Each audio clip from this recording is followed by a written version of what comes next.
Learners, welcome back. I trust that you had a short break and you are rejuvenated for the next question. The word rejuvenation is a term that we come across in module 2, and rejuvenation of a river means a river has got plenty of life given to it by perhaps higher rainfall, and the river flows faster and is involved in greater vertical or downward erosion. So I have no doubt that you too are now rejuvenated and you are ready to tackle question number 4 of the March 2018 examination paper. Right, so there we go. Question 4 of the examination paper. And question 4 is talking about matching the terms, the concepts, the processes in column B with the descriptions in column A.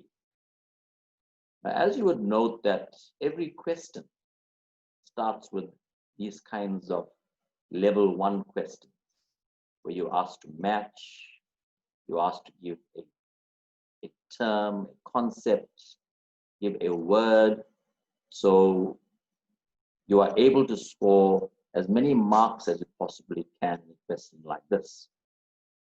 Question 411, rural settlement. Now again, we know that a rural settlement is where people are involved in farming in the main. We know that people are involved in the primary activity, as we mentioned in question 3, and the question speaks about rural settlements with one main function. Again, that main function is farming, whether it's crop farming, whether it's stock farming, whether it's mixed farming, but the most important activity that takes place in rural settlements is going to be farming, and hence it says one main function, one dominant, other word for main is dominant function. And if you look at your answers given for you here, uni means one. So rural settlements are unifunctional. By contrast, urban settlements are multifunctional. Right? So urban settlements have more than one function. And those functions and its activities are categorized under the headings secondary, tertiary, and quaternary, as we mentioned in question number 3 earlier. So question number 411, the answer is E, unifunctional. Number 412, a settlement that consists of a few buildings, again, a few buildings, occupied by just one family. So you have the one main building, you'll have one main building, and you might have a few outbuildings in which perhaps workers could be living, could be a storage shed, right? And the best answer given here is going to be a isolated farmstead. A few buildings occupied by one family. So you find that it's going to be isolated, right? So the farmsteads are going to be isolated. And of course, you've come across this when you spoke about the hierarchy of settlements. The smallest settlement being a farmstead that's isolated. A farmstead means one building, one main building. So question 412 is going to be there. A settlement pattern where buildings are placed far from each other. The buildings are far from each other. There's it, far apart from each other, and your best answer is going to be dispersed. Dispersed means the houses are far from each other. Now, living in settlements that are dispersed can be advantageous, and it can be a disadvantage. Advantageous could mean that You have more privacy or privacy. You have more land for farming. Disadvantage could mean that there's no social interaction. Buildings are far, the neighbors are far. In times of challenges, in times of problems, you don't have people to help you. Your neighbors are too far from you. And perhaps this settlement is going to lack services and facilities like shop and school and place of worship, because you don't have sufficient people living in this area to warrant the presence of those kinds of services. Before, again, farmhouses, it doesn't matter. Farmhouses located along a road, along something, along. It could be a road, it could be a river, it could be a railway line, it could be along a mountain range. The important word is the houses are located along something. And the answer is going to be linear, in a line. Why? These people that are living here would now be able to use the road for transporting their produce. So they're farmers. Sometimes you've got farmhouses along a river where people would be able to use the river as a source of water. Number 415, a settlement that provides for the urban needs of the surrounding rural community. It's an urban settlement that provides functions to surrounding rural community. If one looks at Vedlam, for example, the town of Vedlam is an urban area. The town is an urban area. It provides urban functions to our surrounding rural areas. For example, people living in Cottonland, people living in Hazelmere, right? So being rural areas, and those people are now going to visit our urban area, which is our CBD in the main, to be able to acquire urban functions. And that could be to our large supermarkets, our banks, our medical facilities that are found in the urban area. So you find that a settlement that provides urban functions to people living in the surrounding rural area or community, and the answer is going to be a central place town, for example. Central place town provides functions, provides services to people living around it.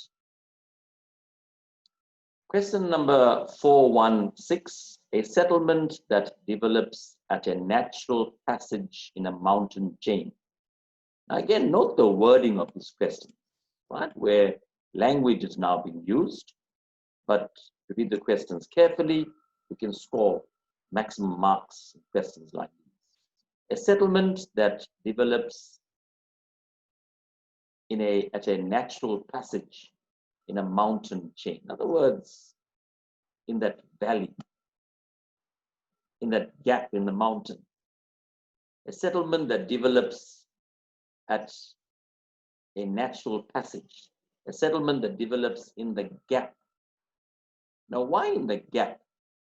Remember, it's a mountainous area, and you're unable to build roads in many areas quite easily. The building of roads is limited to these valley areas. So which means that people that are traveling in these areas are going to be traveling along that road.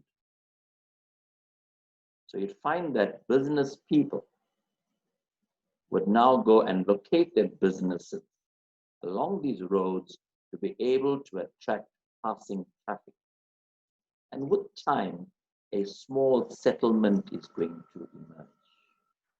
Because a settlement refers to a group of people that are living in a certain area. So therefore, question number 416 is going to be a town that's going to develop in the gap of a mountain.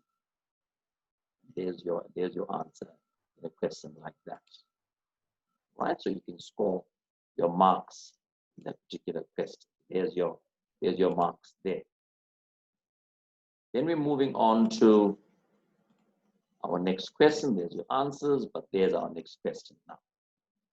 Again, question 4.2, for 7 marks, we are required to choose the answers that are given within brackets and write only the word or words down, not the entire question. So let's try and score our 7 marks again.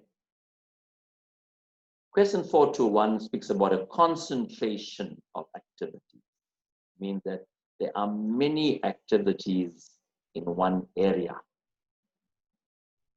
There are many functions in one area. And it says usually industries close to each other.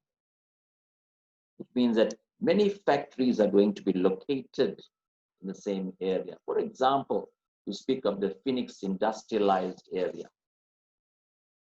You speak of the Missionlands area in Bedlam, where you have our industries concentrated there. I told you earlier, in our country, we've got 4 core areas, 4 areas in which many factories are concentrated. Yes, I can sense this running through your mind.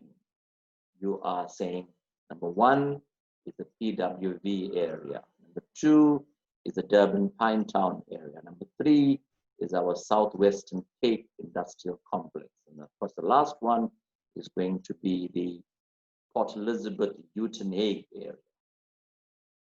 Back to our question. The answer is going to be agglomeration.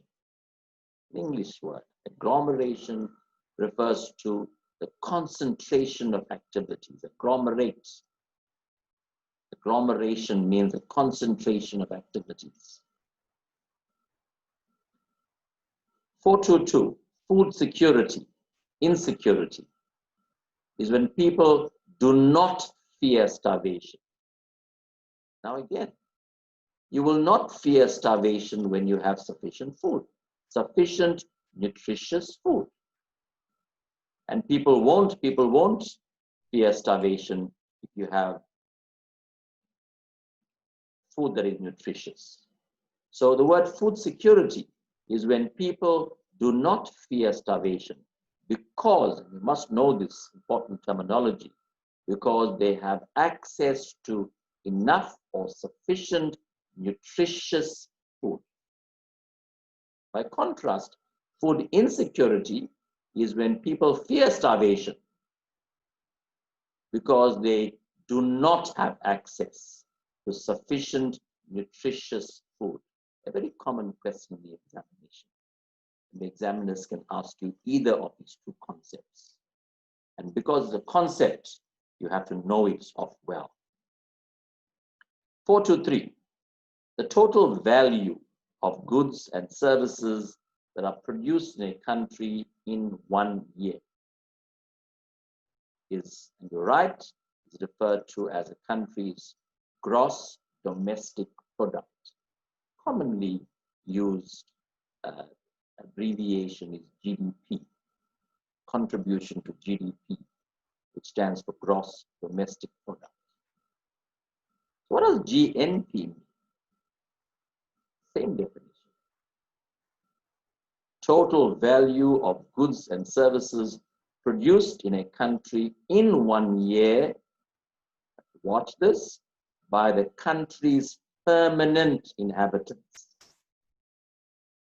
which means we exclude the contribution of the migrant workers and other workers that may have come from the other countries overseas. We exclude their contribution, and hence the word national, but the country's permanent inhabitants. Number 4.2.4, IDZ stands for Industrial Development Zones. SDIs stands for Spatial Development Initiatives. Now, which one of these are industrialized estates which aim to encourage economic growth by attracting new investment for industrial development and increasing exports. Now, the loaded statement. But important words to use and know and to use. You're encouraging growth. The country's economy is going to grow. How do you promote growth in our country? Right now, we all are familiar with the pandemic that we are facing and its impact on the country's economy. So the government has to encourage economic growth. How does it do this? By attracting new investment. Where? In the industry. How do we attract investment in the industries? By offering these industrialists incentives, perhaps a tax concession, cheaper rates for power, cheaper rates for water, and such like. And by doing so, if you're having greater industrial development, it's now going to increase export. And we know that exports are great. It's always good to export more. Now, which one of these two concepts speaks about an area, an industrial estate? And the answer is going to be an industrial development zone. We will speak more about these concepts as the term unfolds. But very quickly, spatial development initiatives is growth, is economic growth that takes place along an important road, for example, where industries and economies are going to develop along important infrastructures. 4 to 5, deciduous fruit and sugarcane is a dominant main crop. I'm sure you know that in KZN, sugarcane surrounds us. Right? Sugarcane is our dominant crop. 4 to 6, socio-economic injustice. Injustice means something is unfair, where people are being disadvantaged, whether it's through poverty, whether it's through lack of services like housing, education, access to health. That would be an injustice. Land restitution is one aspect of land reform, where persons that lost land during the apartheid era are being compensated for it. These people whose land was taken away by the apartheid government, these people are either given land or they are given money to be able to compensate them for the loss of the land. So here we're saying is when everybody does not have equal access, isn't it? People don't have equal access to facilities, to resources, to services, and that talks to injustice. The exchange, 4 to 7, the exchange of goods and services between countries. This is the buying and selling, the export and the imports. You're exchanging goods, you're exporting, you're importing. Of course, for money, for monetary gain is known as trade. Tariff is the value that's being attached to something. The monetary value being attached to something. The rate at which you are exporting and importing. But the exchange of goods is referred to as trade. So in question 411 and question 421, we're able to score 15 marks in a question like that. Right? We can score much marks in that question. Let's keep making some progress and moving on. We've now gone to question 4.3. And we are speaking about land reform. We spoke just now about land restitution. And again, land restitution is where people that have lost land during the apartheid era are going to be compensated either by getting land, or they're going to be given money for the value of that land.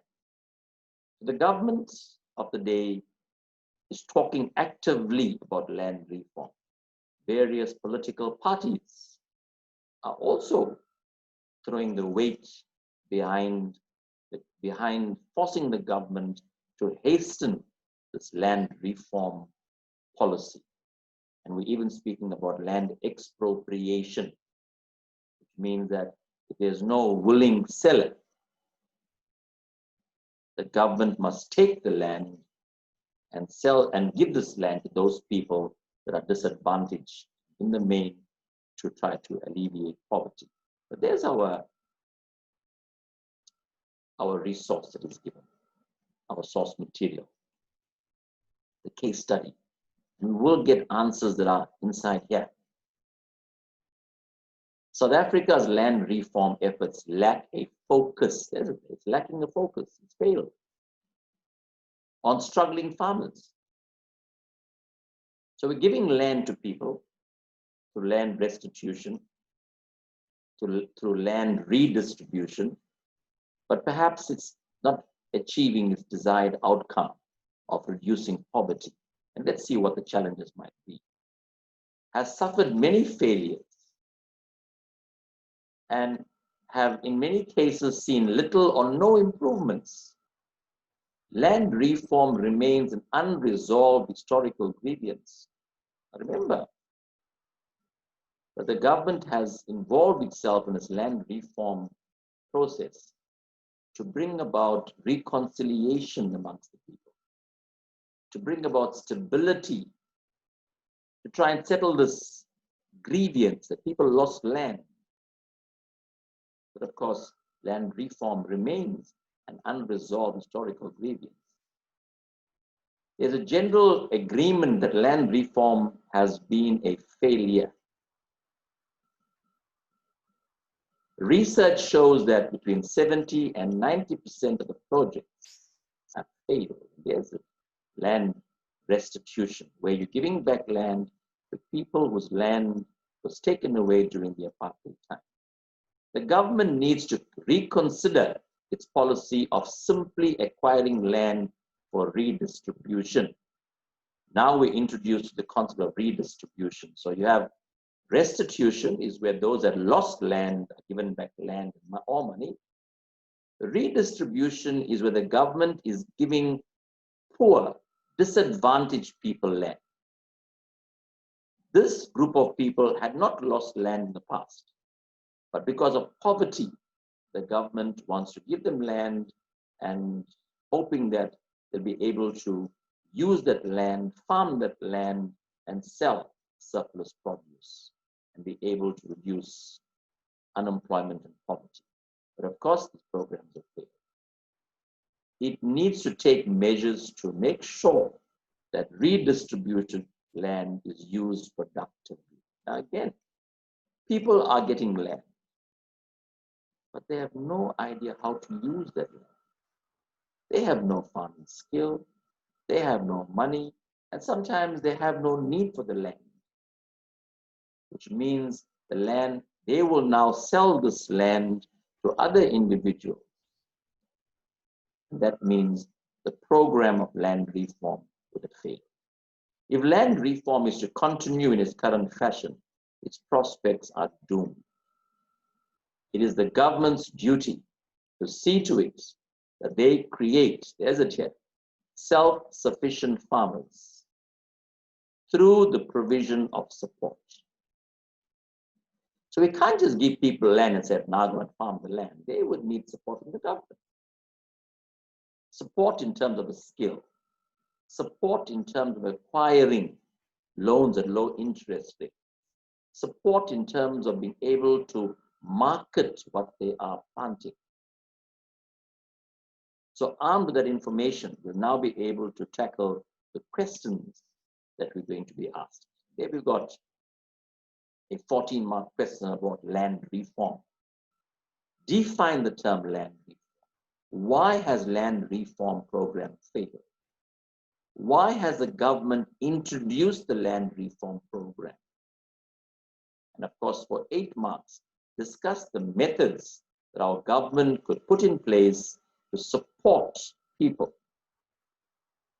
that have been given this land. Let's tackle the question. Firstly, the question of what is land reform? The land reform program was put in place to address the injustices of the apartheid era. It was put in place to give people back land who lost land during the apartheid time by force. There's your 1 mark question. Why has it failed? Why has it failed? And there's some answers taken from the passage. There's little improvements to their livelihoods. Land which has been received is not used productively. Which means that these farmers, these people that have been given the land, don't know how to use this land. They got no training of how to use the land. This land reform efforts lack a focus on struggling farmers. Struggling, why are they struggling? Because they have no access to money. They have no access to a skill to do farming. These answers were taken from that source material given. Question 433, why has the government implemented there? Discuss 2 factors that explain why land reform in our country is necessary. Why is it necessary? To promote unity. To promote unity. There's it here. National reconciliation. To bring people together. We spoke about the historical grievances earlier. There's it. To reduce poverty. There's it here. To reduce poverty. To create self-sufficient farmers. And less dependence now on the government for handouts and grants. There's the idea, to create self-sufficient farmers, to redress the past injustices. What injustice? That people's land were taken away from them. There's it here. Unfair distribution of land. To alleviate poverty, in tying it up here, to create self-sufficient farmers and to alleviate poverty. So if people have access to land, they'll be now able to plant and they'll now have sufficient food. So as we conclude the chat on land reform, note that land reform talks to 3 things. 1, it talks to land restitution, which means those who lost land during the apartheid era are given the land or given some land or are given money. Secondly, it talks about land redistribution. So there's restitution and redistribution. Redistribution aims to give land to people that are disadvantaged. And hopefully, the aim is to reduce poverty. And thirdly, it talks about the land tenure system. Now, land tenure talks about those that are renting land. If somebody is renting your land, then they have rights to occupy the land. The landowner can't get up one morning and ask these tenants to now vacate that farm. So the tenant is protected by this land reform policy. But again, as we conclude, the reason why the government has introduced this issue of land reform very quickly is to redress the injustices of the past, to bring about national reconciliation, to bring about unity, stability, and peace. And I'd go for to try and alleviate poverty in our communities.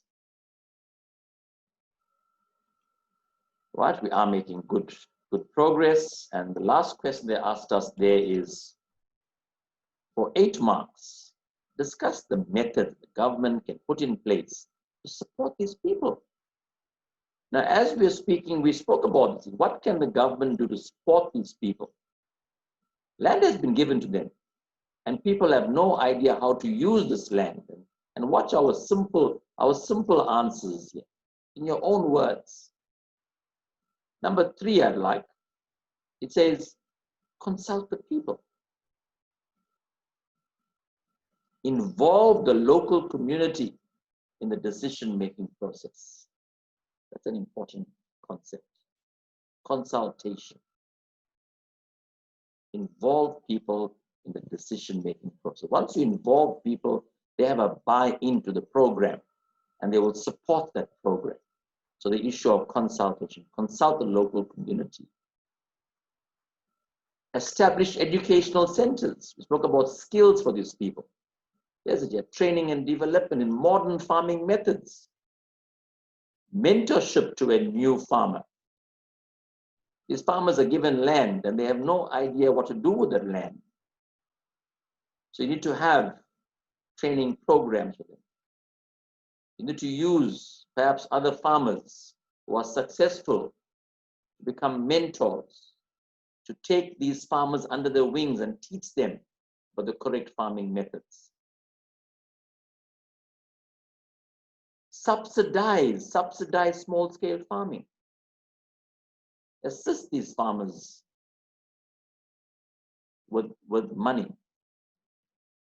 Perhaps also teach these farmers about how to apply for loans. Create market areas for trading. Because many of these farmers may have no idea where and how to sell their produce. So there's the support that's now required. What can the farmers do? What can the government do? What can the government do to support these farmers that have acquired this piece of land? So it's not enough to just say, there's a land, go and farm. We have to provide, the government has to provide, there's it here, monitoring of these farms, evaluation of these farms. Is it working? Provide them with guidance, assistance. All right. Question 4.4 talks about injustices. It speaks about urbanization. Again, it's a concept. What is urbanization? It refers to the percentage of the population living in the urban areas. Urbanization talks about the percentage of the population living in the urban areas. Right? What percentage?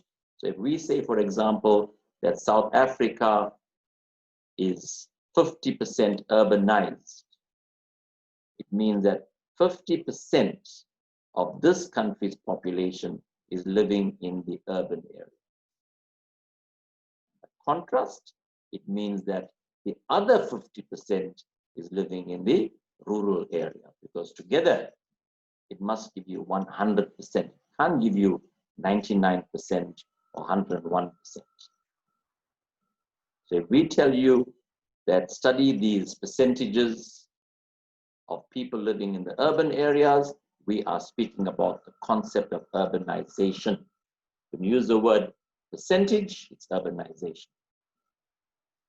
Now we go on to, again, injustice. We met the word in question 4.3.1, or earlier in our concept, the issue of an injustice. An injustice is where somebody is treated unfairly, where people don't have equal access to facilities, to services, to resources. That will be an injustice.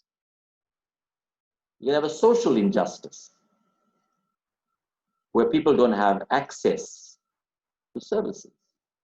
There can be environmental injustices, where people are damaging the environment. Right? So you can have social injustice, you can have economic injustice. Poverty would be an example of economic injustice. Pollution would be an example of environmental injustice. Mining will cause damage to the environment. That would be an environmental injustice. So let's see what we asked in this question here. So there's a picture. And we are speaking about, there's the rich. Now, the rich get richer. The rich get richer, and the poor get their waste products. And there we can see that the factories that are owned by rich people that are living up there, the power lines are close to our urban area, close to our low-income people. And why are we saying low income? The houses are all small, same shape, same style. As you will learn in map skills, the factories are behind, the effluent, the waste product, the waste are being dumped in these areas. So these people here are forced to live in these squalor conditions, in conditions where all our waste from the factories are now going to be dumped. There's the atmospheric or the air pollution, and the rich people are living away from these areas. So again, we can speak about an injustice. I think we're speaking about social injustice. We're speaking about environmental injustice. All right? So let's see what kind of question they're asking us. So define the term injustice. What type of injustice? And let's see what we're speaking about. There's the answer. Injustice means that something is unfair. Human rights have been violated. That's an injustice. What type of injustice? The next question. Social, or the examiners accepted environmental injustice. So urbanization is causing this injustice. What's urbanization? An increasing percentage of people that are living in the urban area. Where are they coming from? The people are moving from the rural areas into the urban area. More industries are being established to create more work. But in creating work, it's also causing damage to the environment. And there's the injustice. The rich people are getting richer. That's your social, economic injustice. Right? Question number 3. What evidence indicates that the poor are being treated unfairly? I think we can see the waste is being dumped, or the waste is going close to where these low-income people are living. These communities are now exposed to these dangerous substances, dangerous chemicals, and that can cause sickness, diseases, etc. There's your air pollution taking place here, and we know we speak of acid rain in module 1, where the sulfur dioxide from here will combine with water vapor and it will come down as acid rain and cause huge amounts of damage, respiratory problems, skin cancer, and the like. Right? What is meant by the phrase, the poor get their waste products? I think quite clear. We're saying that the waste is now going past the poor people. There's, right? The waste is being dumped where the poor people are living. So you can score lots of marks in question. Right? The waste products of the rich are being dumped where the poor people are living. Right. Explain the impact. Now, what's this question? On the health, 2 marks. And on the environment, 2 marks. So it's one impact on the health and 1 impact on the environment. If you give both on the health, you only get 2 marks. You will not get marks for the issue of the environment. So there's it here. 1 thing there, 2 there, any 2 it says, 1 from health and 1 from the environment. We spoke about this earlier. There'll be diseases in the area, 2 marks. People will have lung diseases. Respiratory problems will now take place. Higher medical bills. There'll be rats in the area. Acid rain. You got 2 marks. The environment is causing air pollution. There's noise pollution. Unsightly areas. Water is polluted. 2 marks. You can score your mark. There's your issue of acid rain as a challenge in the area. Now, again, note the examiners when they ask questions, they must ask you solutions as well. So the problems are there. The problem is pollution. What's the impact of that, of this waste product? And absolutely important. How can we resolve this issue? How can we resolve this injustice? What can be done to resolve this injustice in a sustainable manner, which means that long-term solution? Let's see what kind of answers the examiners are now looking for us to give. We want three. Any three ideas? Recycle the products. There's a recycle. Now again, we can use ideas that we know to store our 6 months.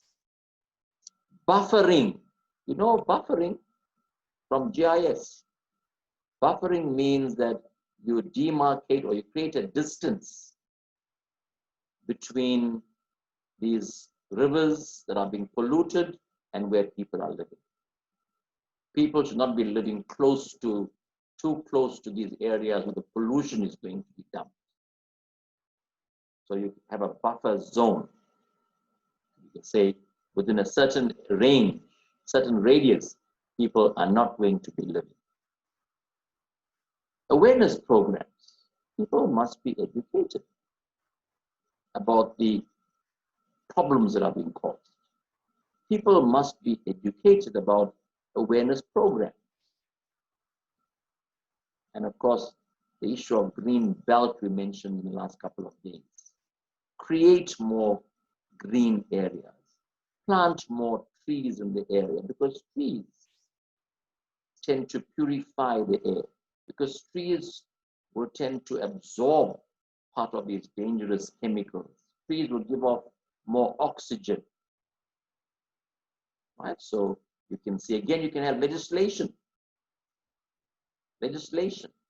laws that prevent these factories from dumping the waste in a certain area. They can be fined. These factories can be fined for dumping the chemicals in this area. So there's your response to a question like that. Right? And of course, we can make progress. Question number 4.5. In terms of the contribution of mining. Now again, mining is an example of a primary activity. Mining. To our country's gross domestic product, GDP. The total value of goods and services produced by a country in a year. Simple question, 2 marks. Why is mining considered to be a primary activity? Because we're extracting this resource from the ground. We're extracting this resource from the earth's surface. Mark is there. Which mineral contributes the most to our country's economy? We saw earlier the issue of gold. Right? So gold is the answer in a question like that. Discuss 2 physical factors that promote mining in our country. 2 factors that are positive. Now, I will speak more about these factors in module 4 under the economic geography. But quickly we can say, discuss, again 2 marks each, discuss the physical factors that promote mining in our country. All right? Now again, our minerals are of rich quality. Yes. Our minerals are of good quality, which means that we have less waste in those minerals. And less waste means that less money is being spent to have to separate the minerals from the rocks and the stone and sand. We have a greater variety of minerals in our country. We have a favorable geothermal gradient. What does that mean? Geothermal. Now we know that the deeper we go, the hotter it becomes. That's geothermal. The deeper we go, the hotter it becomes. And because it is so hot, mining companies will have to spend more money on suitable clothing for mine workers. Now in our country, the increase in temperature as you go deeper is not as great as many other countries. And because it is not great, mine owners will be able to save some money. Mine owners will not be able to spend lots of money on equipment, on sending down cold air, on purchasing of specialized chill clothing and things like that. Minerals are close to the surface, and because they are close, we involve what is called open cast mining.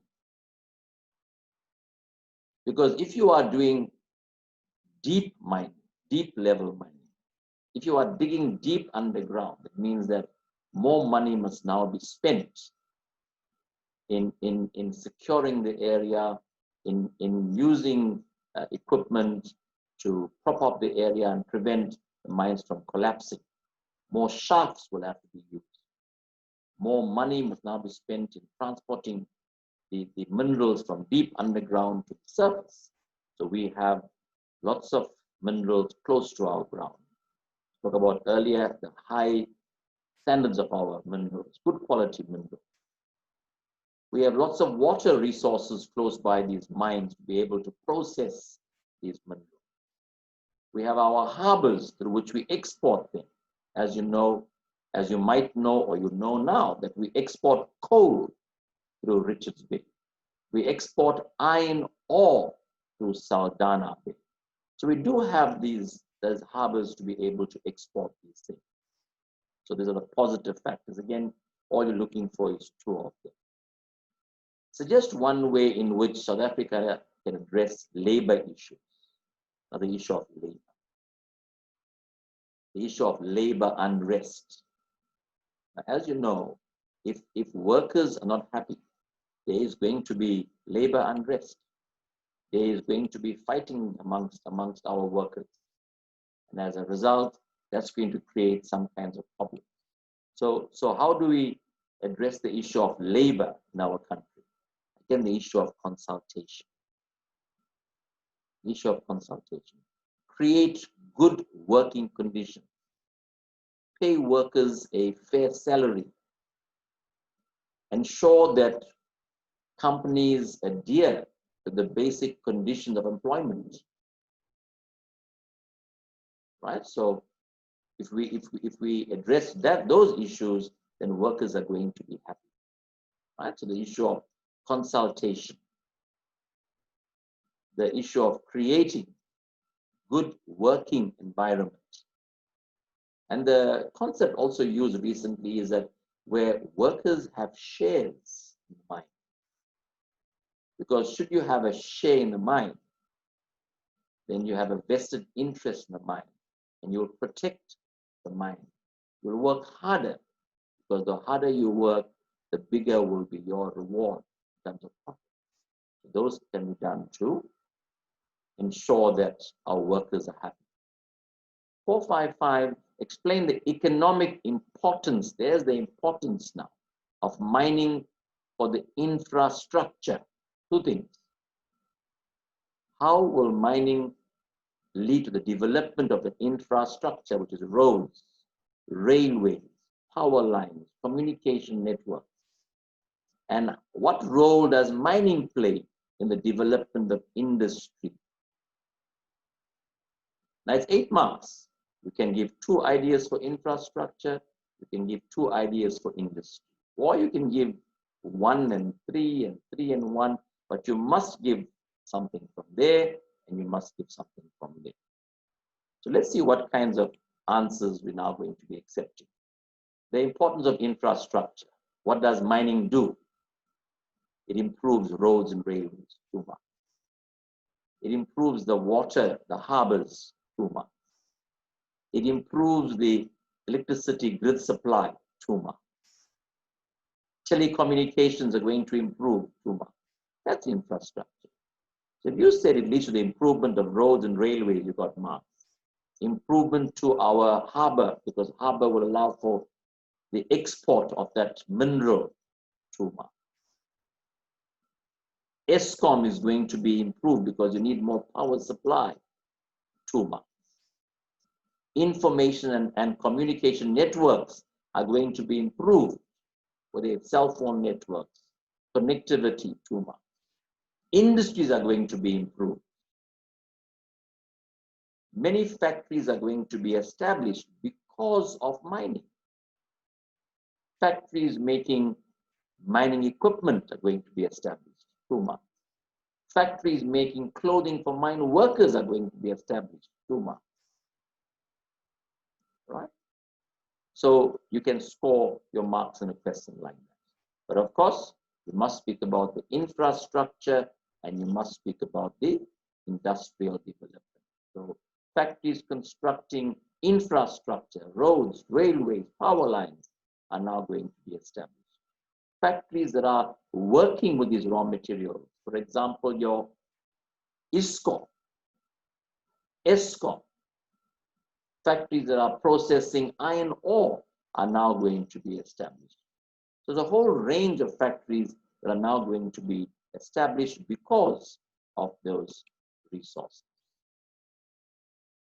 Question number 4.6. Again, contribution to GDP.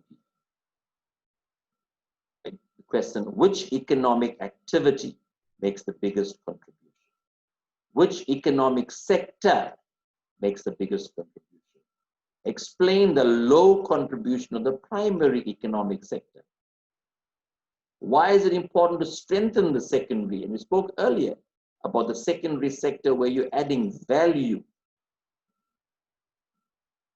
Example, we discussed the issue of the wine. The grapes is worth less money. But if you process the grapes into wine, it's now sold for a higher price. The last question the examiner asks us here, account for the low contribution made by electricity, gas, and water to the tertiary sector. So again, the examiners are bringing the ideas of the primary sector. There's a primary sector, of the secondary sector, of the tertiary sector. We learned earlier about the quaternary sector, and quaternary talking about high-tech industry. So let's see what our resource talks about. There's it here. Now, we have to know what these things mean. Agriculture, forestry, and fishing would be primary sector. Call it there, B, primary sector. Mining and quarrying, primary sector. Manufacturing, secondary. Electricity, gas, and water, secondary. Construction, sorry, electricity, gas, and water is tertiary. Sorry about that. That's tertiary, the service, tertiary sector. Manufacturing would be our secondary because manufacturing and construction goes together.